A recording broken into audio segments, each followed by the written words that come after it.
ගෞතම බුද්ධ ශාසනයේ අසද්දෘස මහසෑය දඹදිවවත් නෑ මෙහෙම සෑයක්. දෙව්ලොවවත් නෑ බ්‍රහ්ම ලෝකේවත් නෑ. අසද්දෘස මහසෑය සමාන වෙන්නේ නෑ. ඉතින් නාග ලෝකෙන් තමයි ධාතුන් වහන්සේලා වැඩැම්මුවේ.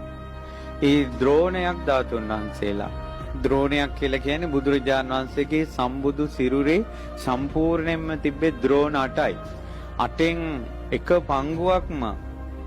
එක පංගුවක්ම මේ ස්වර්ණමාලී සෑරජුන් තුල වැඩ සිටිනවා.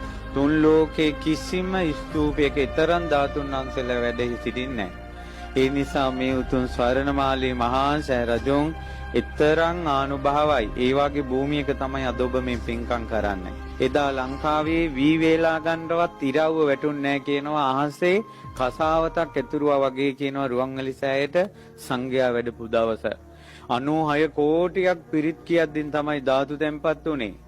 මේ රම්මැලි මහන්සෑයි මුදුනේ බුදුරජාණන් වහන්සේගේ සම්බුදු සිරුර මැවිලා බුදුරැස් විහිදුවා මිනිසුන්ට ප්‍රසාදය ඇති කළා. ඒ වෙලාවේ එතන වැඩ හිටපු උතුම් රහතන් වහන්සේ නමක් ඒ ශ්‍රද්ධාවෙන් ඉන්න මිනිසුන්ට ධර්මයේ දේශනා කළා.